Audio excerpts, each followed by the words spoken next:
ওয়ালাইকুম দর্শক, সবাই কেমন আছেন? আজকে দেখছেন কই কোরাল দুইটা আমার হাতে, সামুদ্রিক মাছ। এটা আসলে প্রত্যেকটা মাছের ওজন আছে প্রায় 3 কেজি করে।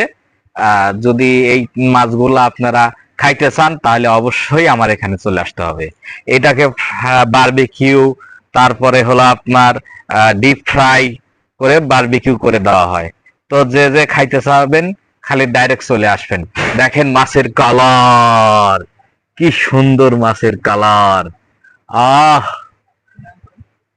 এটা আল আরাবি ফুড গার্ডেন, আফতাবনগরে। আপনারা মাছ খেতে চলে আসবেন। এছাড়া আমাদের অনেক প্রকার মাছ আছে, অর্থাৎ 10-12টা আইটেম মাছ আছে। কোরাল আছে, তেলাপিয়া আছে, অক্টোপাস আছে, কাঁকড়া আছে, স্কুইড আছে, কই কোরাল আছে, রূপচাঁদা আছে, অনেক ধরনের মাছ আছে। তো যারা যারা মাছ খাইতে চাবেন তারা তারা অবশ্যই চলে আসবেন। সবাইকে ধন্যবাদ।